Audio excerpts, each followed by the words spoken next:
సహోదరులారా, ఒక ఆహ్, ఊర్లో పెద్దావిడ ఉంటది. ఆవిడ పిల్లలిద్దరూ కూడాను వేరే దేశంలో అంటే బాగా మంచి సంపన్న దేశంలో సెటిల్ అయిపోతారు పెళ్ళిళ్ళయి. సహజంగా ఈవిడ తన వయసుని బట్టి నేను రాను అంటది. అంటే వయసంటే మరీ వృద్ధాప్యురాలేం గాదు. నేను రాను ఇక్కడే ఉంటాను అంటది. ఈమెకి ఈ జీవన శైలి దీనికి అలవాటు పడిపోయింది. పిల్లలు అక్కడ బాగుండుంటది. మంచి ఉద్యోగం, మంచి ఆదాయం, మంచి సంపాదన. అటెళ్ళిపోయారు. చాలా కాలం వాళ్ళమ్మని అడిగి, అడిగి చివరికి ఆవిడని ఓ రోజు ఆళ్ళ దేశం తీసుకెళ్తారు. ఆవిడ చాలా దూరం ప్రయాణం చేసి విమానంలో కొంచెం బలలిక వల్ల 2 రోజుల తర్వాత నార్మల్ స్టేజ్‌కొస్తుంది. వచ్చి పిల్లాడు అడుగుతాడు, "అమ్మ చాలా కాలం అయింది నీతో చేపల కూర, మాంసం కూర తిని.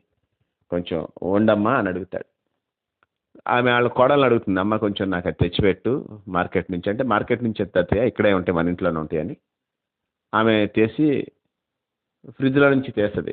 ఆ మాంసం అంతా కూడా ఐస్ గడ్డ కట్టినట్టు అయిపోయి ఉంటది ఐసు. దాన్ని తీసి నార్మల్‌గా వాటర్‌లో ఏస్తది. చాలా సేపు అయిన తర్వాత ఇట్లా ఆమెకు కొంచెం బాధేస్తది. "ఇది కాదమ్మా ఫ్రెష్‌గా లేదా" అంటే. "లేదత్తయ్య ఇక్కడ ఇదే అలవాటు ఇది" అంటది. సరే మొత్తానికి కొంచెం సేపు అయిన తర్వాత నార్మల్ అయ్యి ఆవిడకి సాటిస్ఫాక్షన్ ఉండదు. వండుద్ది, పెట్టుద్ది గానీ తినటానికి ఆవిడకి కూడా ఇబ్బందిగానే ఉంటది. అందరూ చాలా బావుంది, చాలా బావుంది అంటారు. ఈవిడకి నచ్చదు. ఆ తర్వాత ఇంకో కొడుకు కూడా ఆ దేశంలో కొంచెం దూరంలో ఉంటాడు. అక్కడికి వెళుతుంది. అక్కడ కూడా ఇదే పరిస్థితి. ఆ పిల్లోడిని కూడా అడుగుతుంది, "ఏయ్యా ఫ్రెష్‌గా దొరకవా ఇట్లాగని?" "లేదమ్మా మన ఊర్లో లాగా ఇక్కడ దొరకవు" అంటాడు. ఆళ్ళ బంధువులు కూడా కొందరు ఆయా ప్రదేశాల్లో ఉంటే వాళ్ళందరూ పిలుస్తారు. వాళ్ళందరి దగ్గరికి వెళ్ళినప్పుడు కూడా అక్కడ కూడా ఇదే పరిస్థితి ఎదురవుద్ది. ఈ వయసాయన ఒకాయన ఆల్రెడీ అక్కడికెళ్ళిపోయి 10 ఏళ్ల నుంచి ఉంటుంటాడు.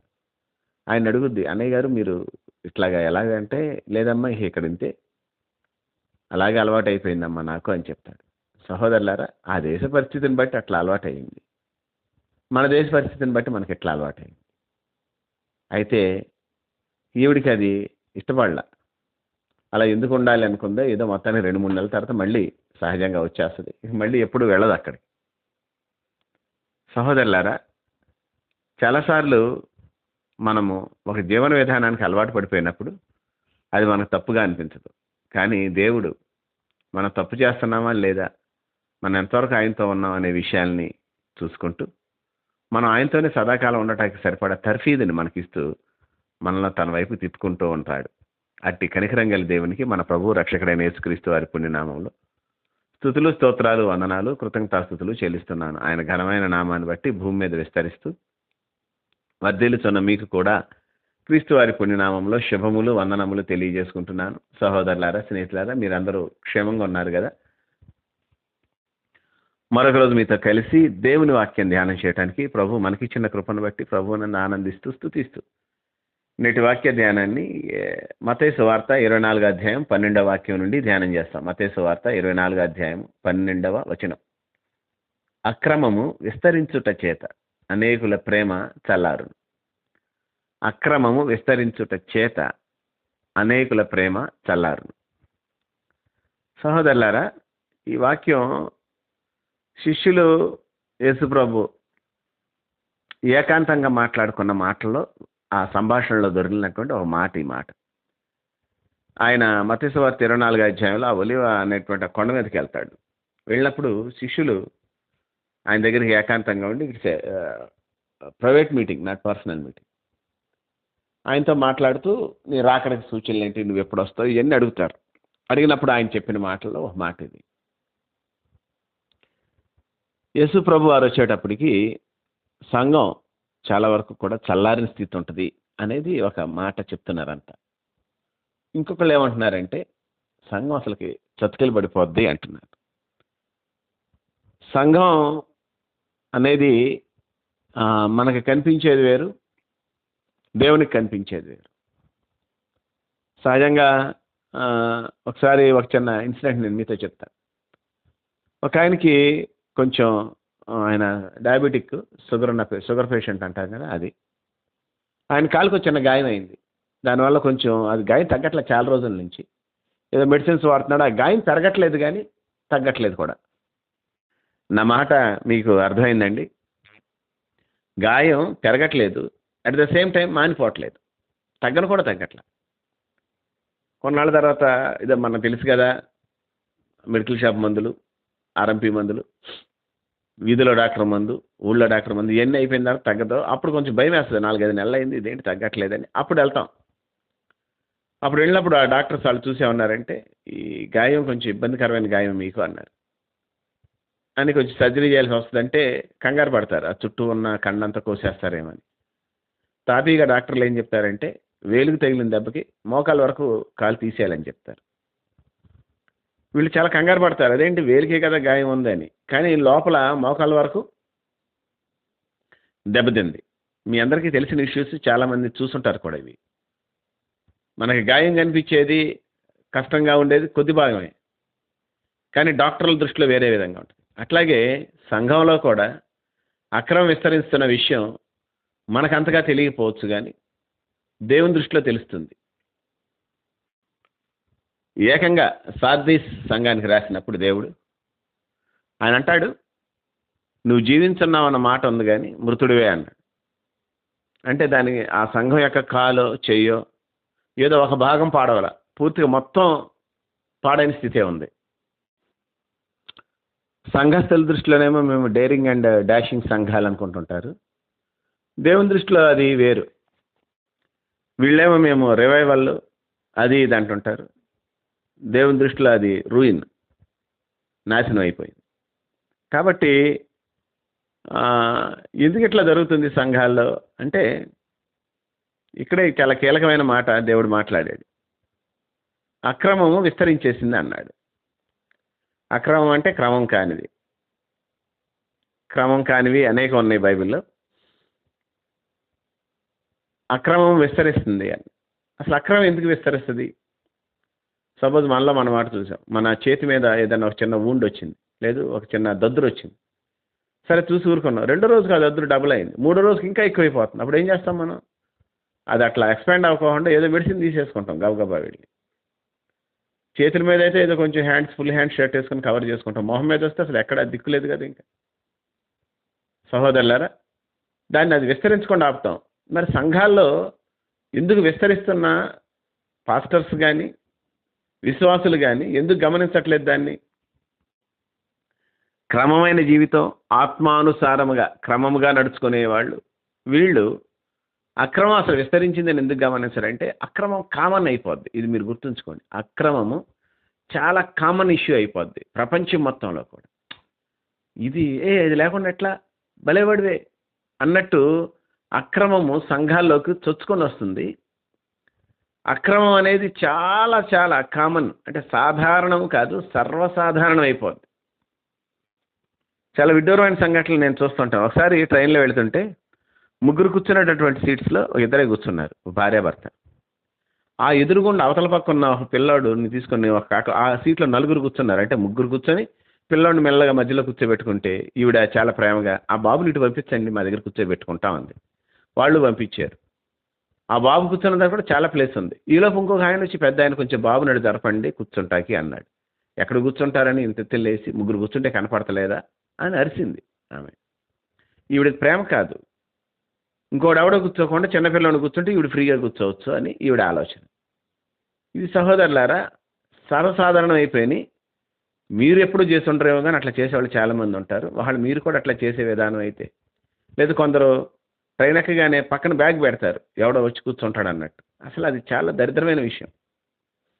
అంటే మీరు అట్లా ఉండకూడదని నేను కోరుకుంటున్నాను, ఉండరని ఆశిస్తున్నాను. ఉంటే మాత్రం మార్చుకోవాలని బతిమాలుతున్నాను. మనుషుల్లో స్వకీయమైనటువంటి ఆశలు, మనుషుల్లో ఈ దురాశలు ఇవి ఉండటం వల్ల అక్రమం అనేది చాలా సహజం అయిపోద్ది. అలా చేయకుండా ఎలా ఉంటాం అనే స్థితికి వెళ్ళిపోతుంటారు మనుషులు. అలా చేయకుండా ఎట్లా ఉంటాం? ఈ మాట మీరు ఎప్పుడైనా, అయ్యో మరి అలా కూడా ఎలా బతుకుతారు, భలేవాళ్లే, చిన్న చిన్న చేయకుండా ఎలా ఉంటారు అని సహోదరీలు అంటుంటారు, సహోదరులు అంటుంటారు. కర్మగాలి ఎవరైనా ఇలాంటి విషయాల్లో కొంచెం దూరంగా ఉంటే వాళ్ళు నెత్తినెక్కి కూర్చుంటారు, అసలు మేము మీలాంటి వాళ్ళం కాదు అని. అంటే బలహీనుడైన సహోదరుణ్ణి భరించలేవు, బలహీనతలు నీలో ఉన్నప్పుడు దిద్దుకోలేవు. ఇప్పుడు కాబట్టి బలహీనలంతా ఏమనుకుంటాను, భలేవాళ్లే, మేము అలాగేలేండి, మీరు ఆ విషయంలో మేము ఈ విషయంలో, వీళ్ళందరూ ఒక కూడబలుకొని వీళ్ళు ఒక గూడు కట్టుకుంటారు. లేదా ఒక ప్యానల్ అవుతారు వీళ్ళు.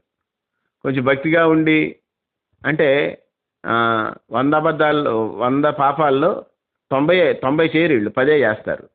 అవతల పక్కోళ్ళు 100 పాపాల్లో 10 చేయరు, 90 చేస్తుంటారు. మేము 90 చెయ్యం, 10 చేస్తామని చెప్పి వీళ్ళందరూ కూడా పెద్ద పెద్ద గుంపులా వీళ్ళు ఒకటి తయారవుతారు. ఇవి ఎట్లా ఉంటాయి? అసలు ఏది కరెక్ట్ కాదయ్యా. అక్రమము 10% అయినా 90% అయినా అక్రమమే. ఈ కోవిడ్-19 అనేటటువంటి ఆ యొక్క కణాలు లేదా ఆ యొక్క సూక్ష్మక్రిములు ఒకటి వెళ్ళినా ఒకటే, 100 వెళ్ళినా ఒకటే లోపలికి వెళ్ళాక అని చెప్తుంటే అర్థం కావట్లేదు. కనుక ప్రేమ చల్లారటానికి కారణం ఏంటి అంటే డైరెక్ట్గా వ్యభిచారం, డైరెక్ట్గా దొంగతనాలు, డైరెక్ట్గా నరహత్యలు చేయరు. కానీ దాన్ని కొంచెం మాడ్యులేట్, ఇట్లా కొంచెం దాన్ని మార్చి మనుషుల్ని ఏమార్చి కొన్ని తప్పులు చేసేస్తా, ఆ తప్పులు కనపడకుండా ఉండడానికి ఇంకొంచెం వేరే తప్పులు చేస్తూ ఉంటారు. దావీదు చేసింది ఇదే. తన తప్పు తప్పించుకోవటానికి బెత్షెబా దగ్గరికి తన సొంత భర్తని ఊరియాని పంపిద్దామని ట్రై చేస్తాడు. అలాగైనా పుట్టాడంటే ఎవరైనా సపోజ్ ఈ గర్భం నీ వల్ల వచ్చిందని అతని మీద నెట్టేయటానికి, ఓ రోజు మధ్యలో వచ్చేళ్ళాడు యుద్ధం దగ్గర అని. అలా చాలా దొరుకుతాయి. ఒక తప్పుని మనం కవర్ చేసుకుంటానికి వేరే తప్పులు, చిన్న చిన్న తప్పులు చూపిస్తూ ఉంటాం. దీనివల్ల నేను కొంత బాధపడుతున్నాను, లేదు దీనివల్ల కొంచెం ఇబ్బంది పడుతున్నాను, ఇట్లాంటివి చూపిస్తాం. సహోదరులారా, ఏదేమైనప్పటికీ అక్రమం అనేది సంఘాల్లో తప్పనిసరిగా విస్తరిస్తుంది. అది యేసుప్రభు చెప్పారు. మళ్ళీ ఒకసారి చదువుతాను ఈ వాక్యం, దయచేసి శ్రద్ధగా వినండి. వీలుంటే బైబిల్ ముందు పెట్టుకొని చదవండి. అక్రమం విస్తరించుట చేత అనేకుల ప్రేమ చల్లారు. ఇప్పుడు దీన్ని నేను రివర్స్లో చదువుతాను. చాలామంది దేవుని ప్రేమించరు. కారణం ఏంటంటే అక్రమం వాళ్ళ జీవితాల్లో ఆల్రెడీ వచ్చేసి ఉంటుంది, కాకపోతే అది కనపడదు. ఇది ఇండైరెక్ట్గా, ఆయన డైరెక్ట్గా చెప్పాడు, ఇండైరెక్ట్గా నేను చెప్తున్నాను. చాలామందిలో అక్రమం విస్తరించేసి ఉంటుంది, కాబట్టి వాళ్ళు దేవుని ప్రేమించరు, ఇంకా అక్రమాన్ని ప్రేమిస్తుంటారు. ముగ్గురు పిల్లలు బండి మీద ముగ్గురు వెళ్ళకూడదంటే పిల్లలందరూ నలుగురు వెళ్తున్నారు. ఇప్పుడు ఏంటంటే నా ముగ్గురు వెళ్ళారేంటి అని. ఒకసారి ఒక టైంలో ఒక ఆయన, పాస్టర్ గారు మీరు కూడా ఎక్కండి, రైల్వే స్టేషన్ దగ్గర దింపేస్తానన్నాడు. నేను ముగ్గురు ఎక్కవన్నా, అంటే స్థలం ఉంది, పెద్ద బండే, అప్పుడు సన్నగానే ఉండేవాడిని. వాళ్ళు నన్ను చాలా విడ్డూరంగానే వింతగానే చూసి ఇదేంటి ఎట్లాంటి అదవా అనుకున్నట్టు చూశారు నన్ను. మరి నేను ఈ మాట వాడక తప్పలేదు. ఆల్మోస్ట్ అట్లాగే చూశారు నన్ను. ఎట్లాగని సరే అయితే నువ్వు రా, వేరే ఆటోలో వచ్చి నేను పాస్టర్ గారిని తీసుకెళ్తాను. చాలా ఇబ్బందిగా, అయితే ముగ్గురు ఒకేసారి తీసుకెళ్ళిపోవాలని నా తాపత్రం. సంఘ పెద్ద ఆయన, ముగ్గురు ఎక్కకూడదని నేను అంటాను. ఎవడు చూస్తున్నాడు అన్నట్టు వాళ్ళు అంటారు. ఇవన్నీ ఇక వర్కౌట్ అవ్వవు, ఇక అంతే. కనుక సహోదరులారా, ప్రభు ప్రేమను బట్టి నేను మీతో చెప్పేది ఏంటంటే, ఏదైతే అక్రమమో అది సర్వసాధారణం అయిపోద్ది. నేను మీతో చెప్పాను కదా ఇందాక ఒక ఆవిడ గురించి, అది అక్రమం కాదు. వేరే దేశాలు అట్లా తింటాం అక్రమం కాదు, కానీ అది సహజం. ఈవిడ దృష్టిలో మాత్రం అది కరెక్ట్ కాదు. అక్కడ అది సహజం. ఈవిడ దృష్టిలో మాత్రం అదేంటి, మార్కెట్కి వెళ్ళి చక్కగా అలా చేపలు కోయించుకొచ్చుకొని లేదా కొనుక్కొచ్చుకొని చేసుకొని మన ఇంట్లో కోసుకొని తోముకొని, ఈవిడ దృష్టి అది. వాళ్ళు చేసేది ఈవిడ దృష్టిలో అక్రమం.